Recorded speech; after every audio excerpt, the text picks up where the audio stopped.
ચાલો જેણે કર્યું છે તમે સીસીટીવી જુઓ જેમાં આવે તેને જે કાયદેસરનો આરોપી છે તેને તમે તેના ઉપર કલમો લગાડો.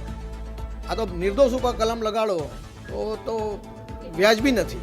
સજા આપો, બેશક જેણે જે કર્યું છે એને સજા આપો, એની અમે તરફેણમાં નથી, પણ જે ઇનોસન્ટ છે તમે એ લોકોને કેમ આ વસ્તુમાં ઘસીટવા માંગો છો? અને એમએલએ સાહેબ જે આપણા છે એમણે આ વસ્તુને બઢાવો કેમ આપ્યો? મુસલમાનોને જ કેમ ટાર્ગેટ કરવામાં આવ્યા? આટલા વર્ષોથી અમે આ એરિયામાં રહીએ છીએ, 9 વર્ષ થઈ ગયા છે, અમે બધા ભેગા મળીને રહીએ છીએ, કોઈ વખત આ રીતની. અમે એજ્યુકેટેડ લોકો છીએ, કામ ધંધાવાળા લોકો છીએ, ટેક્સ પેયર છીએ, અમે લોકો ટેક્સ હર વર્ષે પે કરીએ છીએ, અમારો બિઝનેસ છે.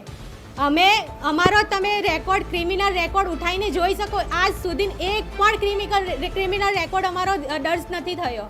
તો અમારા જેવા લોકોને, ઇનોસન્ટ લોકોને પણ આ વસ્તુમાં કેમ ઘસીટવામાં આવી રહ્યા છે? કેટલા વર્ષોમાં અમે અહીંયા રહીએ છીએ. આજે હું બાળપણથી લઈને અહીંયા મોટો થયો છું. તો હિન્દુ અને મુસ્લિમ એ લોકો વચ્ચે કોઈ જાતનો ભેદભાવ જ નથી.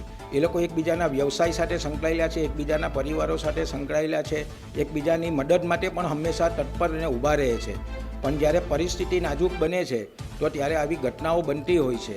તો તે ઘટનાઓ હવે પછી ભવિષ્યમાં ન બને તેને માટે અમારે જ સમાજને જ કે પોલીસ અમને ખાલી બચાવવા આવી શકશે, અથવા તો કોઈ પણ સ્થાનિક હશે તેને તકલીફ હશે તો બચાવવા આવશે, પણ અમારે સ્થાનિકોએ જ આગળ આવીને આ કાર્ય વધે નહીં તેને માટે એનું ધ્યાન રાખવું પડશે. અને અમારા વિસ્તારમાં બહુ શાંતિથી અમે લોકો અહીંયા રહીએ છીએ.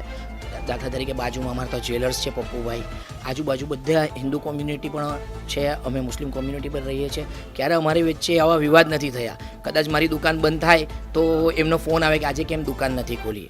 આ બનાવ બન્યાના રાતના મારા પર ફોન આવ્યો, ફિકર નહીં કરતો, અમે આવજાવ કરીએ છીએ દુકાનની પાસે, અમે ધ્યાન રાખીશું. અમારી સામે મેડિકલવાળા છે, મેડિકલવાળાનો મારા પર ફોન આવ્યો, એવા નાના જણ રહે છે, ભાઈ મારી દુકાનનું ધ્યાન રાખજો. મારી ગલીમાં વાડી છે, તે વાડીવાળા ભાઈનો ફોન આવ્યો, મારી 4 વ્હીલ પડેલી છે, જરાક ધ્યાન આપજો. અમે ટેન્શન નહીં લેતા, અહીંયા અમારા વિસ્તારમાં કંઈ નથી.